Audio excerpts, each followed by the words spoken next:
Hello friends, welcome to my channel Kitchen with me। আজ kitchen with Mir recipe হলো veg ডাল করার জন্য আমি এক বাটি মুগ ডাল নিয়েছি।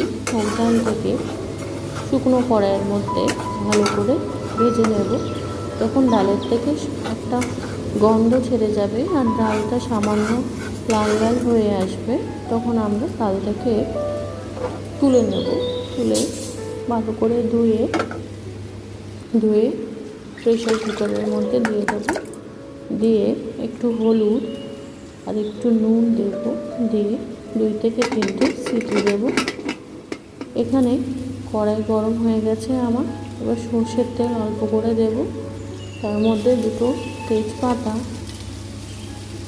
শুকনো লঙ্কা, গোটা গরম মশলা আর গোটা জিরে ফোড়ন দেব। ফোড়নটা যখন একটু লাল হয়ে আসবে, তারপরে আমরা যে ভেজিটেবলসগুলো কেটে রেখেছি সেটাকে এর মধ্যে দিয়ে দেব। যদি আপনাদের আমার রেসিপিগুলো ভালো লাগে, চ্যানেলটাকে সাবস্ক্রাইব করবেন। এবার আমরা গাজরগুলোকে তেলের মধ্যে দিয়ে দেবো। গাজরগুলো আমি এইভাবে মিহিভাবে কেটেছি। আপনারা চাইলে যেরকম করে কাটতে পারেন, আর বেশি বড় করে কাটবেন না, নাহলে মুখে বাঁধে। এবার বিনসগুলোকে দিয়ে দেবো। দিয়ে এবার একটু সামান্য ভাজা ভাজা করে নেব। একটু নাড়াচাড়া দিয়ে ভালো করে ভেজে নেব। এবার এর মধ্যে কেটে রাখা টমেটোগুলোকে আমরা দিয়ে দেবো। দিয়ে ভালোভাবে নেড়ে চেড়ে এর মধ্যে নুন,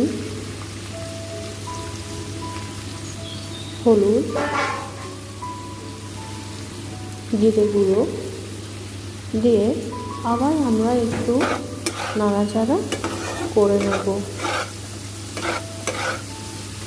যখন একটু মশলাটা সামান্য ভাজা ভাজা করে ওর মধ্যে আদা আর কাঁচা লঙ্কা বাটা 1 চামচের মতো দেবো। দিয়ে আবার আমরা একটু মশলাটাকে কষিয়ে নেব ভেজিটেবলসের সঙ্গে। এবার সেদ্ধ করা ডালগুলো আমরা ওই ভেজিটেবলসের মধ্যে ঢেলে দেব। ঢেলে ভালো করে নাড়াচাড়া করে মিশিয়ে নেব। প্রেশার কুকারের মধ্যে যেটুকু ডাল রয়েছে ওর মধ্যে সামান্য জল দিয়ে আমি ওই জলটাকেও কড়াইয়ের মধ্যে দিয়ে দিয়েছি। কটা কাঁচা লঙ্কা চিড়ে রেখেছিলাম, সেগুলোও আমি এবার ডালের মধ্যে দিয়ে দিয়েছি। দিয়ে ভালো করে নাড়াচাড়া দিয়ে এটাকে আমরা একটু এবার ফুটতে দেব।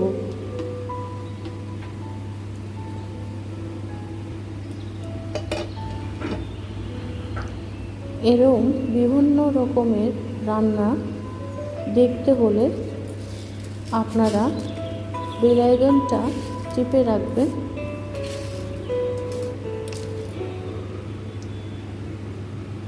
তাহলে এই চ্যানেলের যত রকম আপডেটস আছে আপনারা পেয়ে যাবেন।